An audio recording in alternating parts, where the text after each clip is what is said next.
Hello दोस्तों, UPSC BK study channel में आपका स्वागत है। आई होप आशा करते हैं कि आप सभी लोग अच्छे होंगे, अपनी पढ़ाई और स्वास्थ्य का ध्यान अच्छे से रख रहे होंगे। एमपीपीएससी के अब ज़्यादा दिन नहीं बचे दोस्तों, 23 तारीख को एमपीपीएससी का पेपर है। पीआई कोर्स है दोस्तों एमपीपीएससी 2015 का, उसी को आज हम एमपीपीएससी पीआई कोर्स करने वाले हैं। 2015 का पीआई कोर्स एमपीपीएससी।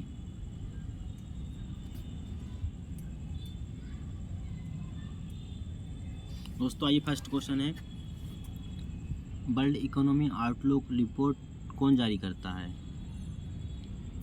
तो दोस्तों इसमें आएगा अंतर्राष्ट्रीय मुद्रा कोष, यानी कि इसको आईएमएफ बोलते हैं दोस्तों, इंटरनेशनल मॉनेटरी फंड, आईएमएफ बोलते हैं दोस्तों। ये वर्ल्ड इकोनॉमी आउटलुक रिपोर्ट जारी करते हैं अंतर्राष्ट्रीय मुद्रा कोष।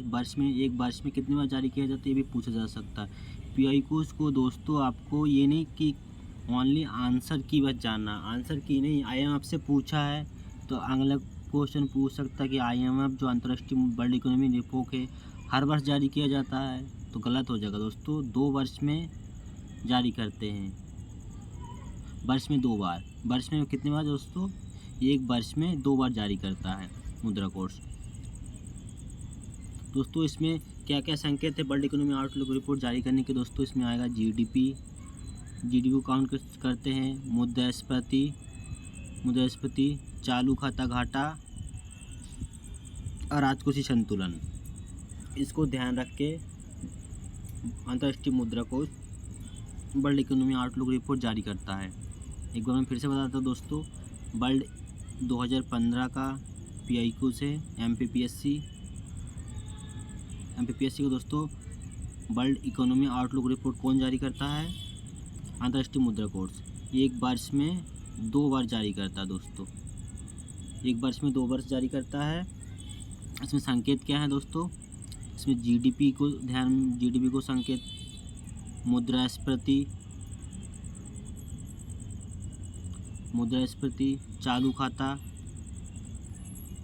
चालू खाता घाटा, राजकोषीय संतुलन, इसको ध्यान में रखा जाता है दोस्तों, यानी कि इसका आंसर बी हो गया।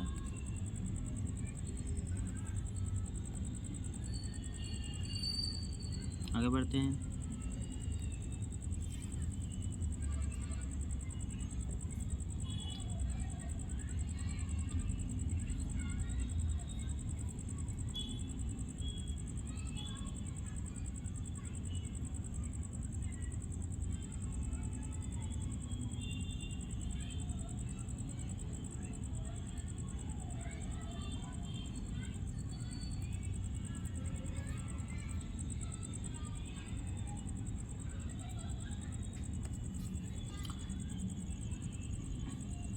मैत्री एक्सप्रेस सेवा किसके बीच संबंध है दोस्तों? यह आएगा आपका भारत और बांग्लादेश के बीच। कब शुरू किया गया है दोस्तों? 14 अप्रैल 2008 को शुरू किया गया था। 2015 का पीआई कोर्स है तो ये पूछ लिया, न्यूज़ में था होगा दोस्तों, बांग्लादेश इंडिया का रिलेशनशिप, तो पूछ लिया। मैत्री एक्सप्रेस संबंध किससे संबंधित है? भारत और बांग्लादेश से संबंध है।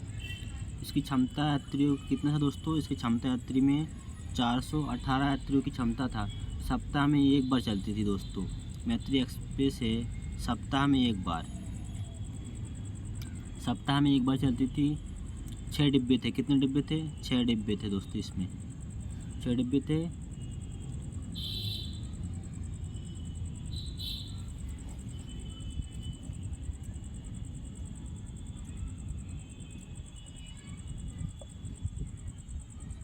दोस्तों ये मैत्री एक्सप्रेस भारत और बांग्लादेश के बीच चलता है।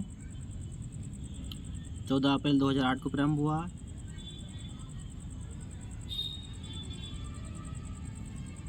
सप्ताह में 1 बार 6 डिब्बे थे। ऐसे ही दोस्तों भारत और पाकिस्तान के बीच एक रेल सेवा का नाम समझौता एक्सप्रेस, क्या समझौता एक्सप्रेस दोस्तों, इसका भी आंसर बी हो गया। आपको पीआई कोर्स को और आंसर की नहीं देखना दोस्तों। दोस्तों, ऑडी किस देश की कार चलाने वाली कंपनी है? दोस्तों, ऑडी जर्मनी की कार चलाने वाली कंपनी है।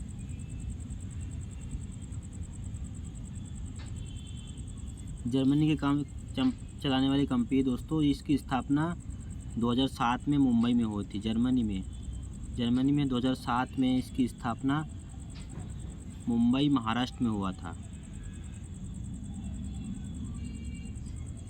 मुंबई महाराष्ट्र में हुआ था। ऑडी जर्मनी है दोस्तों। लग्जरी ऑटोमोबाइल उद्योग है दोस्तों ऑडी, आपको ध्यान रखना।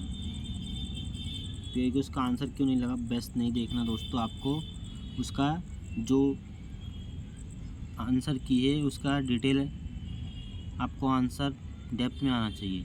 जर्मनी से दोस्तों इस पूछेगा, पता था नेक्स्ट को क्विज में पूछ ले दोस्तों। इसकी स्थापना कब हुई थी? तो 2007 में हुआ था। कहाँ पे है? भारत में, महाराष्ट्र में है। कहाँ पे? मुंबई में है। ऐसे दोस्तों आपको ध्यान रखना। इसका आंसर भी दोस्तों बी हो गया। आगे बढ़ते हैं दोस्तों। एन इंडियंस माइंड्स नामक किताब किसने लिखा था? कमेंट बॉक्स में दोस्तों आप लोग भी कमेंट कीजिए दोस्तों। APJ अब्दुल कलाम ने लिखा था। किसने लिखा? APJ अब्दुल कलाम। दोस्तों APJ अब्दुल कलाम 2002 से 2007 तक भारत के राष्ट्रपति थे। इसका प्रकाशन कब हुआ? प्रकाशन 2002 में हुआ दोस्तों। ये पुस्तक लिखा है APJ अब्दुल कलाम ने। इसका शीर्षक है दोस्तों लिग्नेटिक माइंड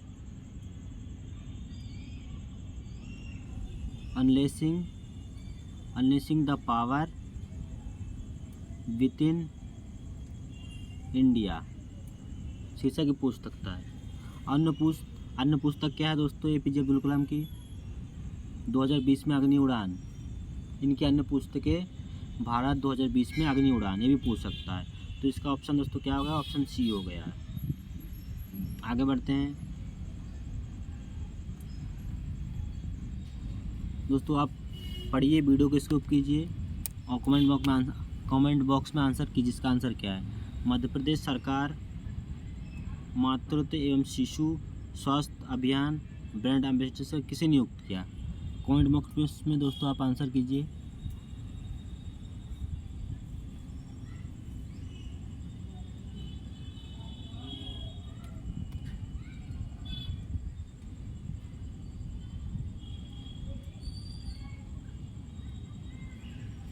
दोस्तों आई होप आपने आंसर किया होगा दोस्तों। इसका आंसर आएगा माधुरी दीक्षित। मध्य प्रदेश सरकार ने मातृ शिशु स्वास्थ्य बॉलीवुड अभिनेत्री माधुरी दीक्षित को दोस्तों नियुक्त किया। ठीक है, आगे बढ़ते हैं। इसका आंसर की छठेगा दोस्तों। यू एंड मी अभियान किससे संबंधित है? हैजा से, डेंगू से, मलेरिया से, एड्स से? आंसर कीजिए दोस्तों कमेंट बॉक्स में।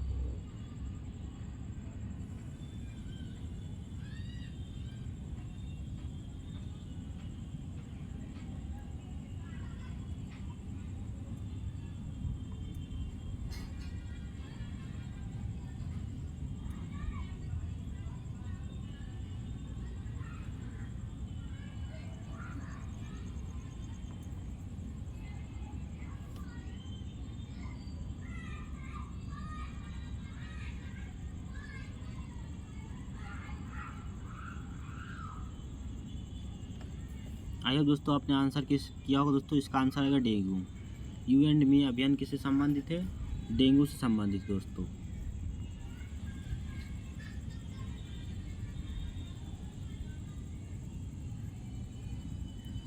आगे बढ़ते हैं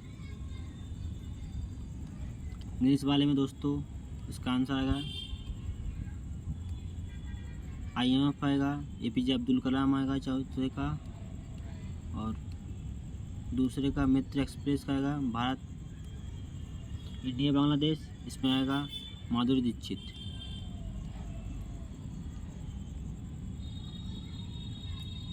दोस्तों इसका आंसर कीजिए आप।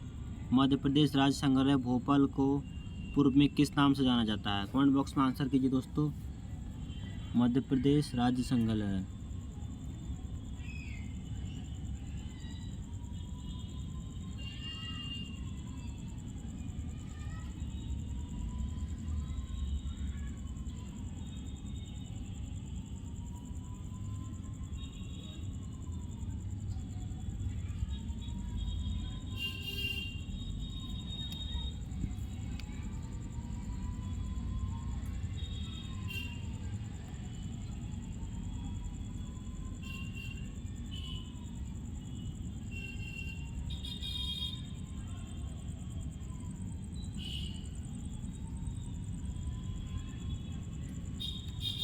दोस्तों आई होप आपने आंसर किया होगा। इसका आंसर आएगा एडवर्ड संग्रहालय।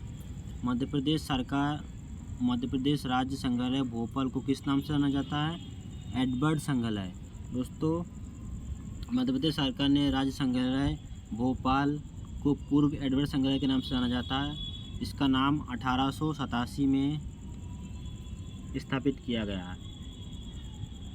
इसका नाम 1887 में स्थापित किया। मध्य प्रदेश शासन ने 1964 में इसको अधिकृत किया।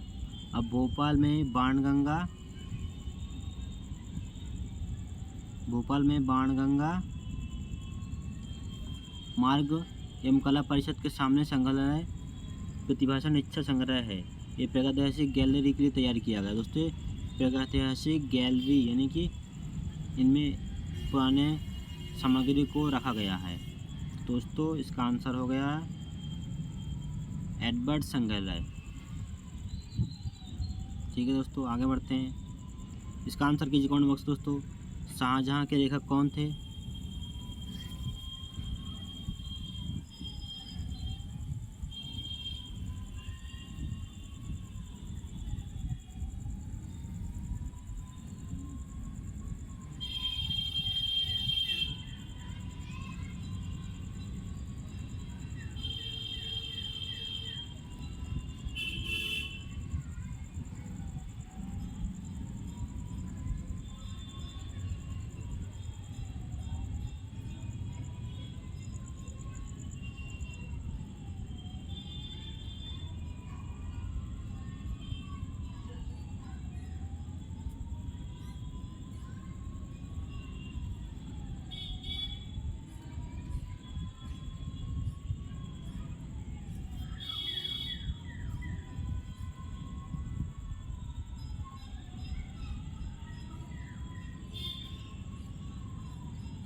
दोस्तों आपने आंसर किया होगा फिरदौसी। शाहजहां के लेखक कौन है? जहांनामा का लेखक फिरदौसी। मध्यकाल के विद्वान हैं दोस्तों ये। महमूद गजनी के दरबार में आए थे। इन्होंने अनेक ग्रंथों की रचना की जिसमें शाहनामा प्रमुख थे। आगे बढ़ते हैं दोस्तों। इसका आंसर बी हो गया। इसका आंसर कीजिए दोस्तों। संस्कारों की संख्या कितनी है दोस्तों?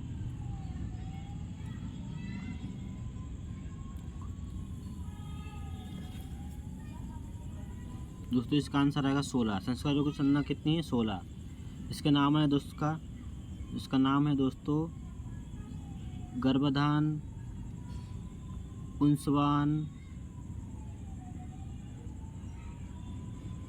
सिमानोनन, जातकर्म, नामकरण, निष्क्रमण, अन्नप्राशन, चूड़ाकर्म, कर्णवेद, विद्याराम, उपनयन, वेदारंभ, केशांत, समावर्त, विवाह, अंतर्दृष्टि। दोस्तों अभी दोस्तों इन्होंने पूछा है वैवाहिक संस्कारों की संख्या कितनी है, तो 16 है। नेक्स्ट वाले पीआई क्वेश्चन में पूछ लेगा, इसमें से ऑप्शन दे देगा आपको चार में से पूछ लेगा संस्कारों के कौन से संस्कार हैं या फिर नहीं है, तो आपको पता होगा 16 संस्कारों में, तभी आप टिक लगा सकते हो। नेक्स्ट में दोस्तों नेक्स्ट क्वेश्चन में प्रियदर्शी देवनप्रिय किसके रूप में जाना जाता है। दोस्तों एशियंट हिस्ट्री का क्वेश्चन है दोस्तों। देवनप्रिय प्रियदर्शी किसका नाम है दोस्तों, ये अशोक का नाम है दोस्तों। चंद्रगुप्त मौर्य और उसका पुत्र बिंदुसार का पुत्र अशोक को कहा गया दोस्तों। ये कलिंग युद्ध आक्रमण के बाद तृतीय बौद्ध संगति के संरक्षण में मुगल पुष्ट की अध्यक्षता में पाटलिपुत्र में आयोजित की गई। इसने सिद्धांत को अपने राज्य विभिन्न भाग में शिलालेखों का उत्कीर्ण करवाया था दोस्तों, इसलिए इनको प्रियदर्शी और देवनप्रिय कहा जाता है। बहुत इजी क्वेश्चन दोस्तों। आगे आप ऐसा ध्यान रखना दोस्तों, तृतीय बौद्ध संगति अशोक के समय हुआ था। तृतीय बौद्ध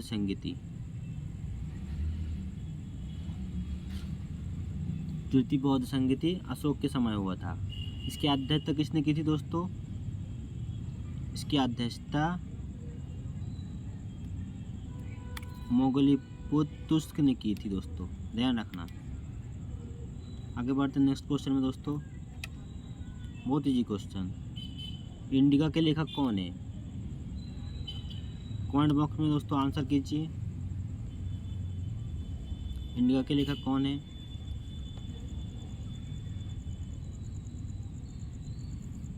बहुत इजी क्वेश्चन दोस्तों। मेगास्थनीज इंडिका के लेखक मेगास्थनीज है।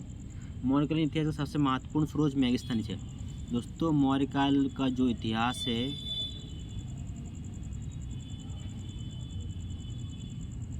उसका स्रोत मेगास्थनीज द्वारा लिखी इस इंडिका से ही प्राप्त होता है। मेगास्थनीज कौन था दोस्तों, मेगास्थनी एक यूनानी था जो सेल्यूकस ने अपना दूत बनाकर चंद्रगुप्त मौर्य के दरबार में भेजा था। इसका ईयर क्या आएगा दोस्तों, 304 ईसा से 299 ईसा पूर्व। इसकी राजधानी क्या था, चंद्रगुप्त के शासनकाल में आया था। चंद्रगुप्त की राजधानी का जब पाटलिपुत्र था, आपको ध्यान रखना दोस्तों। जब आप पीआई क्यूज करो, जो आंसर किए हैं उसको डेप्थ में आंसर उसका एनालिसिस करो, ताकि नेक्स्ट क्वेश्चन अगर उस टॉपिक से बने तो आपका आंसर गलत ना हो। यही मेरा बोलने का, ये नहीं कि आप ओनली आंसर की बस जान लो कि मेगास्थनीज है, लेकिन ये भी जानो कि मेगास्थनीज किस शासनकाल में आया था। चंद्रगुप्त मौर्य के शासनकाल में आया था, कौन से सन में आया, 304 से 299 ईसा पूर्व आया था। जब आया तो चंद्रगुप्त मौर्य की राजधानी क्या था, पाटलिपुत्र था। ऐसे आपको इंटरलिंकिंग कनेक्टिंग करके पढ़ना दोस्तों। रेगुलेटिंग एक्ट किस वर्ष में पारित किया दोस्तों, आंसर कीजिए कमेंट बॉक्स में।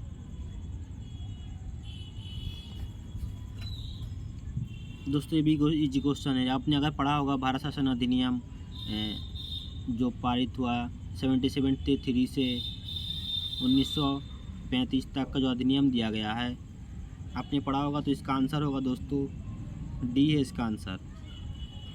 1973 में ब्रिटिश सरकार कंपनी एक्ट भ्रष्टाचार एवं कुप्रशासन को रोकने के लिए 1773 को रेगुलेटिंग एक्ट पारित किया दोस्तों। मद्रास बम्बई प्रेसिडेंसी कलकत्ता के अधीन कर दिया गया और बंगाल के गवर्नर का governor general, first governor general कौन था दोस्तों? लॉर्ड वॉरेन हेस्टिंग था। फर्स्ट गवर्नर जनरल कौन था? Lord Warren Hasting. First governor general कौन था? Lord Warren Hasting. नेक्स्ट ऐसे ही दोस्तों आपको एनालिसिस करना है। इसका आंसर कीजिए दोस्तों। विलियम बेंटिंग सती प्रथा किस वर्ष में समाप्त किया था?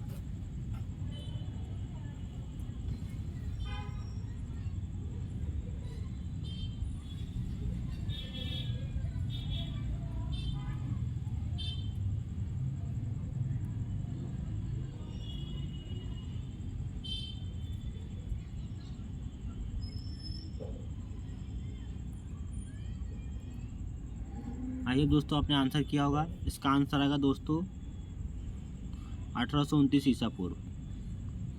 विलियम बेंटिंग भारतीय गवर्नर जनरल थे जो 1828 ईसा में भारत गवर्नर जनरल बना।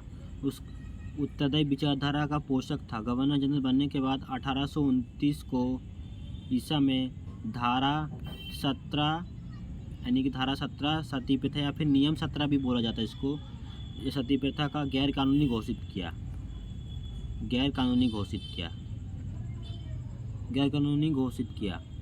शिक्षा के क्षेत्र में उन्होंने विलियम बेंटिंग शिक्षा के क्षेत्र में उन्होंने 1835 में मैकले के प्रतिवेदन के आधार पर अंग्रेजी शिक्षा माध्यम की घोषणा की दोस्तों। तो इसका आंसर आएगा 1829। आपको जो आंसर की है उसके बारे में 360 डायमेंशन उसका पता होना चाहिए, ताकि नेक्स्ट बार में उस टॉपिक से क्वेश्चन आए तो आपका आंसर गलत ना हो दोस्तों। ये वाले क्वेश्चन का आंसर कीजिए दोस्तों। कौन मुगल बादशाह रंगीला के नाम से जाना जाता है?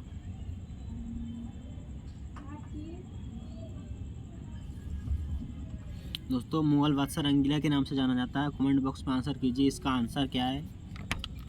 कोई भी दोस्तों आपको ओनली आंसर की नहीं जानना, जो आंसर किए उसके 360 डायमेंशन में आपको उसका एनालिसिस करना है, ताकि नेक्स्ट बार अगर इसी टॉपिक से क्वेश्चन आए तो आपका आंसर गलत ना हो।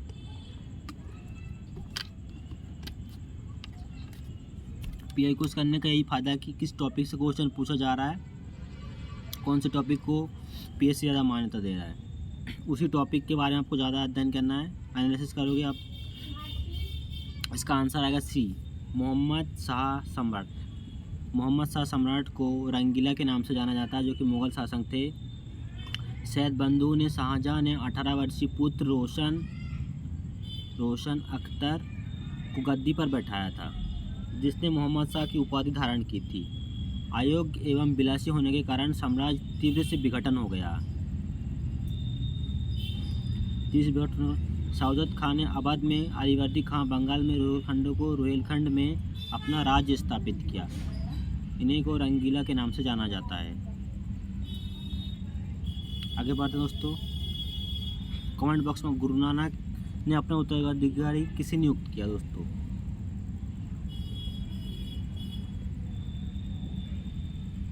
कमेंट बॉक्स में दोस्तों आंसर कीजिए, गुरु नानक ने अपना उत्तराधिकारी किसे नियुक्त किया? आई होप आपने आंसर किया होगा दोस्तों। इसका आंसर आएगा गुरु अंगद। दोस्तों गुरु अंगद का समय कब था? 1538 से 52। दोस्तों गुरु अंगद सिक्कों के कौन से गुरु थे? सिक्कों के दूसरे गुरु थे। गुरु नानक ने अपने उत्तराधिकारी इनको मनोनीत किया, गुरु अंगद को। उन्होंने उदासी मतलबियों को सिख धर्म से बाहर किया।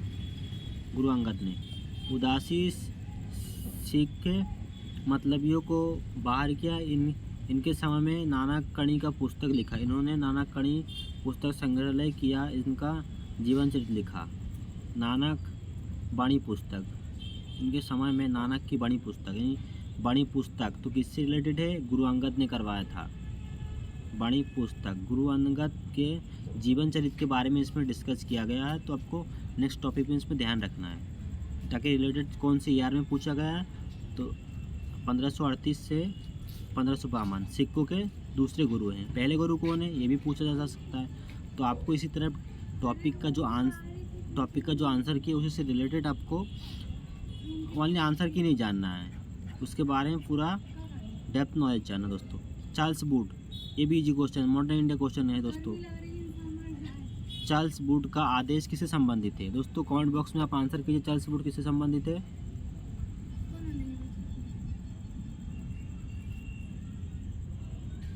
बहुत ही इजी क्वेश्चन है।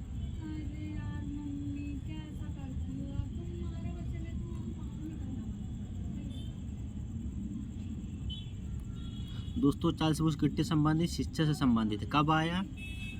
1954 में आया।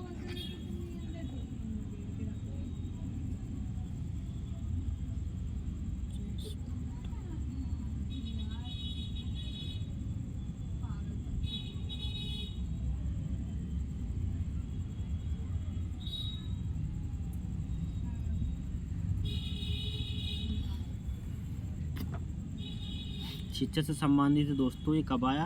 1954 में आया। नहीं दोस्तों 1854 में आया। शिक्षा से संबंधित है। चार्ल्स वुड गवर्नर जनरल रहे जब भी 1954 में आया था। कांग्रेस के कंट्रोलर जनरल वुड डिस्पेच बोलते हैं दोस्तों। चार्ल्स वुड या वुड डिस्पोच एजुकेशन से संबंधित है।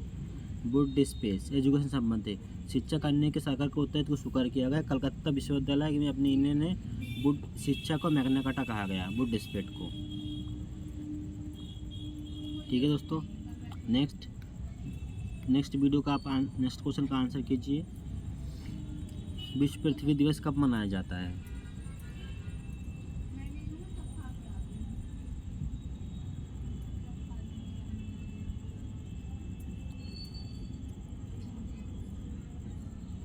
इन्वायरमेंट का क्वेश्चन है दोस्तों, पर्यावरण का।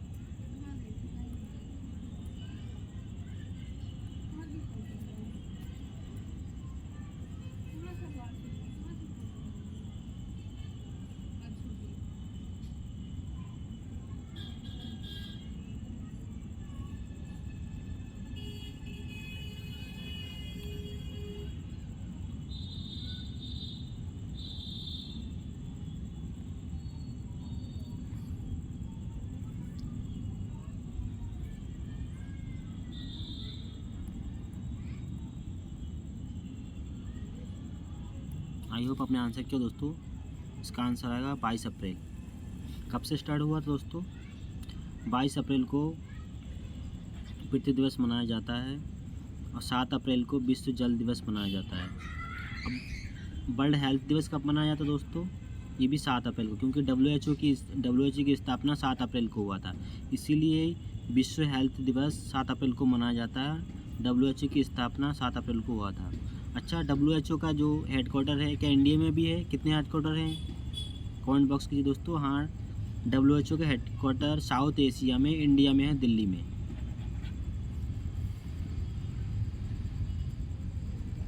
नेक्स्ट क्वेश्चन दोस्तों, किस प्रदेश में पिग्मी पॉय दोस्तों किस प्रदेश में पिग्मी पाए जाते हैं दोस्तों? टर्म है एक, कमेंट बॉक्स में आंसर कीजिए। पिग्मी पॉय पाए जाते हैं।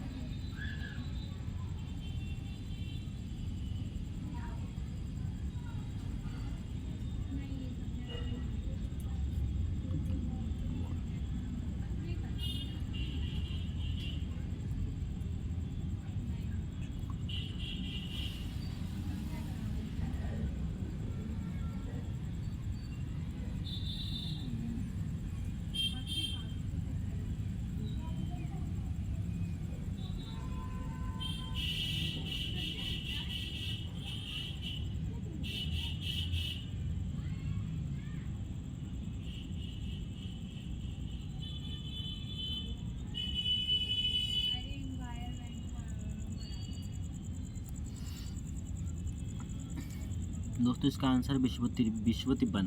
दोस्तों इनका जो वर्ड है की वर्ड है न्यूज़पेपर में जो एनालिसिस है दोस्तों, न्यूज़पेपर में जैसे आ जाता दोस्तों पिग्मी पॉय, उसी से रिलेटेड इसने पूछ लिया कि आपने अगर न्यूज़पेपर पढ़ा है तो ही आप आंसर कर सकते हो, क्योंकि ऐसे टर्म आ जाते हैं न्यूज़पेपर में कि पिग्मी पॉय।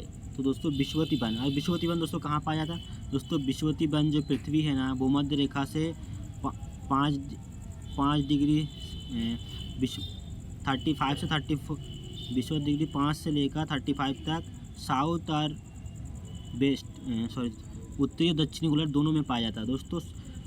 विषुवती वर्षा वन, विषुवत में दोस्तों हर दिन वर्षा होता है, दोपहर में संबानी वर्षा होती। क्यों दोस्तों? उच्च आर्द्रता तीव्र संबानी के कारण वर्षा होता है।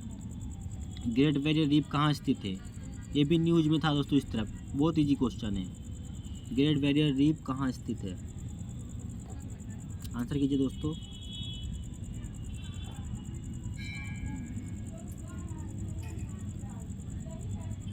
अपने आंसर किया होगा दोस्तों प्रशांत महासागर में। प्रशांत महासागर से दोस्तों कौन कौन से इसे ग्रेट बैरियर, दोस्तों अब जब न्यूज़पेपर पढ़ो, जो कोई भी रिलेटेड टॉपिक आ रहा है उसका जो मैपिंग है, मैपिंग कीजिए कौन से सागर में आता है। तो ग्रेट बैरियर रीफ पूछ लिया, उस समय न्यूज़ में था होगा जरूर दोस्तों, इसलिए इसने पूछ लिया प्रशांत महासागर। दोस्तों ग्रेट बैरियर रीफ ऑस्ट्रेलिया के पास है। प्रशांत महासागर मतलब ऑस्ट्रेलिया के उत्तरी पूर्वी समांतर में फैली विश्व के मूंगे दीवार के लिए जाने जाते हैं। प्रशांत महासागर ग्रेट बैरियर कहाँ पे दोस्तों? प्रशांत महासागर ये ऑस्ट्रेलिया के पास ही है ग्रेट बैरियर रीफ यानी मूंगा। दोस्तों ऑस्ट्रेलिया का मैप, मैंने अपनी मैप नहीं लगाया, ये ऑस्ट्रेलिया इधर पे है ग्रेट बैरियर रीफ ऑस्ट्रेलिया का। चलो दोस्तों आगे बढ़ते हैं। आप आंसर कीजिए। अल्फा है क्या है दोस्तों? एक प्रकार का घास है, जनजातीय पशु है, नगर है, क्या है? ये भी न्यूज़ में था दोस्तों।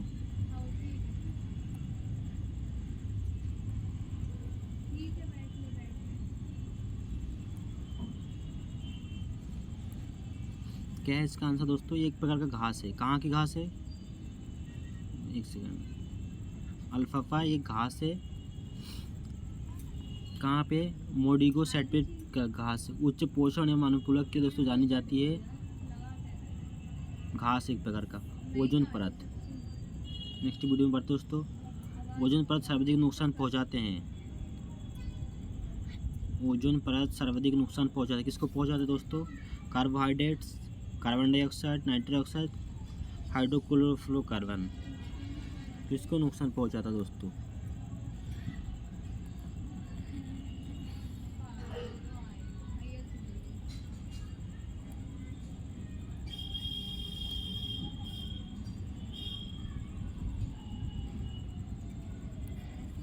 क्लोरोफ्लोरोकार्बन दोस्तों ओबियसली है, इसमें से सबसे ज़्यादा क्लोरोफ्लोरोकार्बन मानव निर्मित रसायनों तो पूछ लेगा। क्लोरोफ्लोरोकार्बन है मानव निर्मित रसायन है, एस मानव निर्मित रसायन क्लोरोफ्लोरोकार्बन एक रंगहीन और गंधहीन गैस है। ये कार्बनिक यौगिक है, केवल कार्बन, क्लोरीन, हाइड्रोजन, क्लोरीन परमाणु से बनता है। इसका इस्तेमाल रेफ्रिजरेटर, हाइड्रोक्लोरिक का इस्तेमाल किसमें किया जाता है दोस्तों? रेफ्रिजरेटर में किया जाता है। कहाँ के दोस्तों? रेफ्रिजरेटर में किया जाता है। चलो दोस्तों आगे बढ़ते हैं। गढ़ती चालीसा प्रचंड प्रवास